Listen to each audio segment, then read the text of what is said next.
Hey, how are you? Welcome to the Coding Zoo. If this is your first time joining, my name is Shane, and this is the Coding Zoo. At the Coding Zoo, our goal is to help others learn how to program. In today's episode, we're going to use a little bit of Java code to create an object. We're going to show you how to use constructors. What is a constructor and how to use them.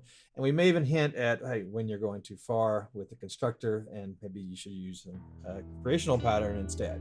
If you're not familiar with why you should use a constructor, when you should use a constructor, or what a constructor is in Java, I definitely recommend for you to stick around. We are going to jump right in.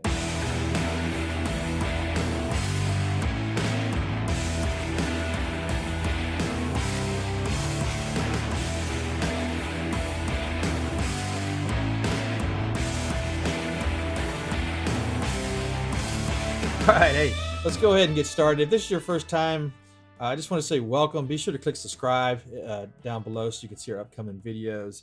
And if you like this video in the end, go ahead and click the like button too. Just want to remind you that ahead of time. It really helps our channel and we appreciate it. All right, so this is part 2 of our lessons on constructors. In this lesson, we're going to cover how to basically enforce the required parameters for your object, the required parameters for your constructors. How would you go about enforcing the implied rules that your constructors basically document to the users of your class?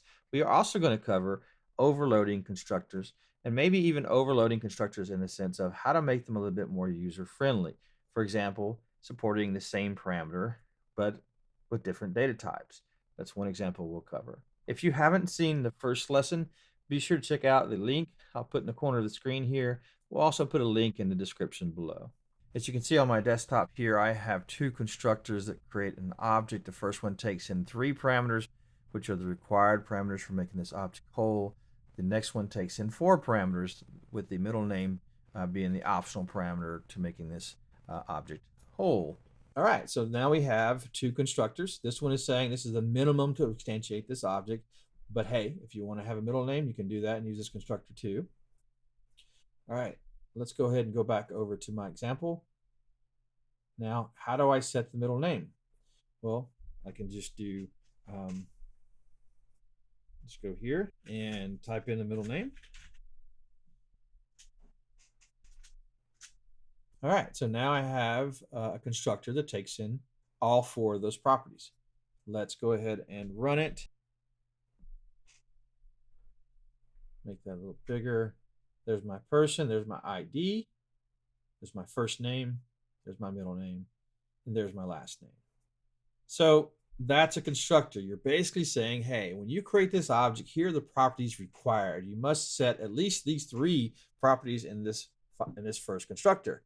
But if you want to go ahead and create the object and make it somewhat immutable, here's another constructor where you can add even the middle name, even though it's not truly required. So this is pretty clean coding in my opinion, right? This is a good way to use constructor. Now, you might say, well, Shane, you're saying that these properties are required and the constructor, the signature is actually documenting that. It's telling the user who creates the object that, hey, these are required, but I can still put null parameters, right? I can still pass in null parameters.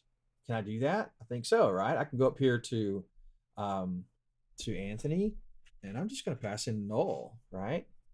So in a way, even though I'm documenting with that constructor, I'm telling the user of this class, hey, I require a first name. They're bypassing that. That's not very clean coding of them to do so, but they can do it, right? So what happens when I do that? All right, so I ran it here. Now I've got the ID and I've got first name equals null. So later on, when I add more methods to this person class, right? When I add more methods to it, and that method tries to use the first name, it may get a null pointer, right? I'm going to get that later on in a process versus when I first create this object. So it's kind of like hiding where the root cause is. You want the error to happen up front. So you don't want to allow this. Having that null is not a good thing. You want to protect from that. That's another reason for constructors. How would you protect from that? So I'm going to go and I'm going to go back to my person class. I'm going to add a method here. Let's call it validate.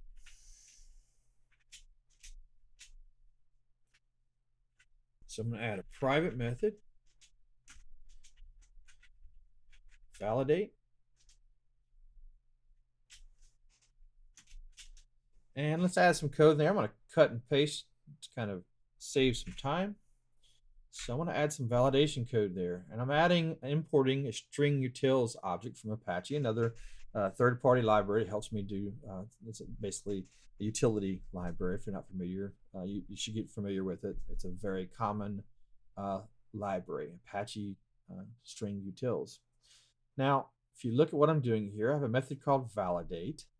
I'm doing if string utils is empty first name or string utils is empty last name, right?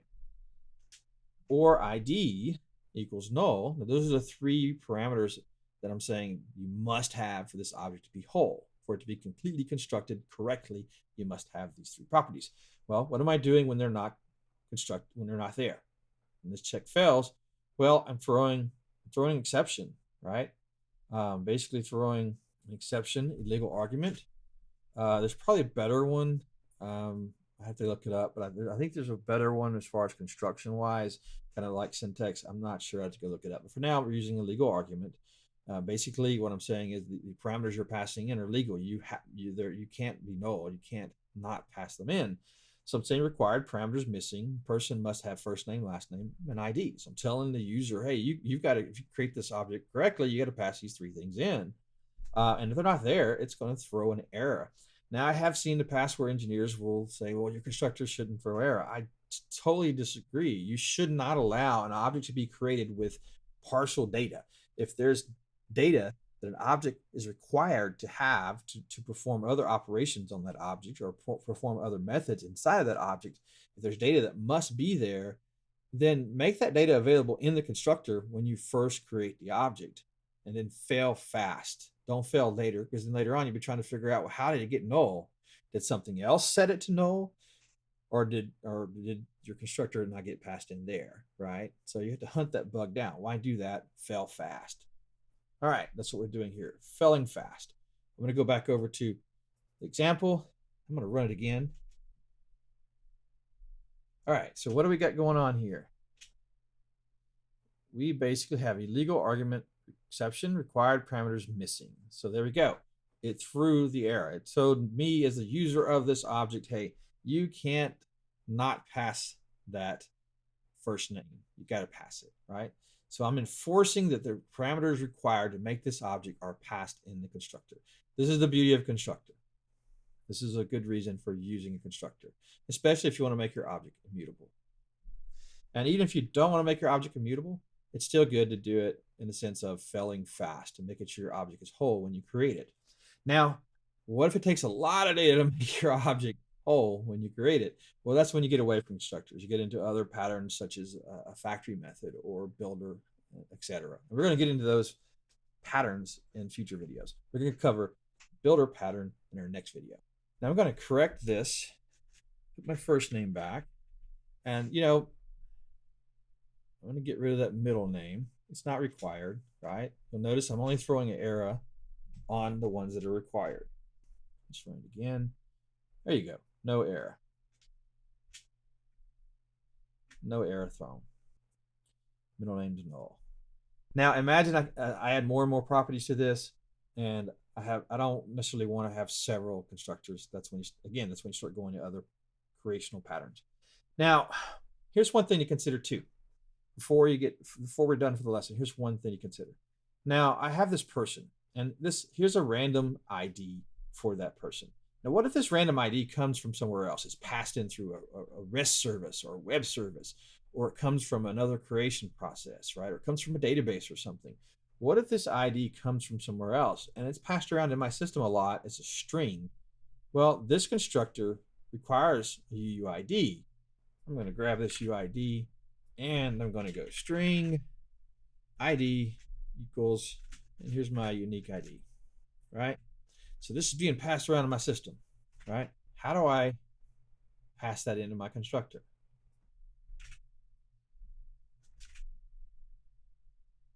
Now, if I pass ID, well, I'm probably going to get a compile error, right? It's not going to let me compile because ID is not a UUID, and a constructor requires a UUID, right? Not a string. Now I could convert this just to a string, or now I could convert this ID to a UUID outside of person class, outside of the person class. But if I find myself doing that all the time, I mean, if I find myself doing UUID, my ID equals UUID from string and then ID, if I'm having to do that all over the place, then instead of duplicating that one line of code all over the place in my application, I can add little helper type constructors to my class, right? What do I mean by that? Well, I can go over here and I can create, I'm going to get rid of that private method and move it down, make it a little cleaner. So I can, constructors kind of at the first, the other methods below. So I can create a new method here, and that method takes in a new constructor rather, and that constructor takes in a string ID. That, you know, that's pretty simple. Now I can convert it, right? I can first just go ahead, I can go ahead and call the other constructor. So I'm gonna go to this, right? And the first thing I need to pass is that ID. Well, I got the same problem, ID is a string. Well, let me convert it. So I'm gonna do string, I'm gonna do string utils is empty ID, then I'm going to pass null, or I'm going to go ahead and convert it. UID from string ID. So that's my first parameter. I'm going to pass in first name. I'm going to pass in last name.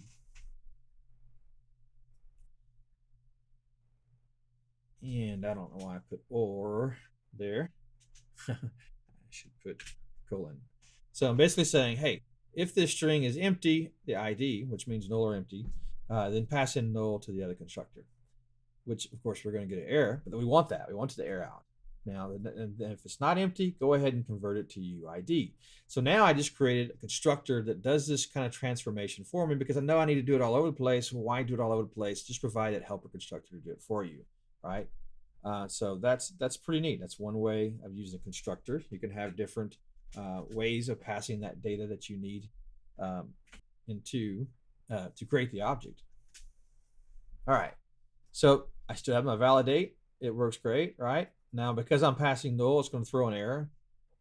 So I'm going to go back here. Look, it actually compiles now. I can pass in that string. And what we should see is it should convert that for me and go ahead and create the chain object. I'm printing out the first object, chain. Let's print out the second one. There we go. I printed out both of them. You'll notice the second one was created and everything is set correctly. Now, it's converting that string into the correct object, into a UID. Now, what if I were to pass an empty string or null? What would happen? Well, that protection is still there. It's still going to throw an error, right? It should, right? Let's run that. And here we go. Look at the bottom of my screen here. You will see that it says illegal argument exception, required parameters missing. Person must have a first name, last name, ID. So there you go. So key points to remember, constructors are generally good to use when you have a few parameters that are required for creating that object. Remember to fail fast.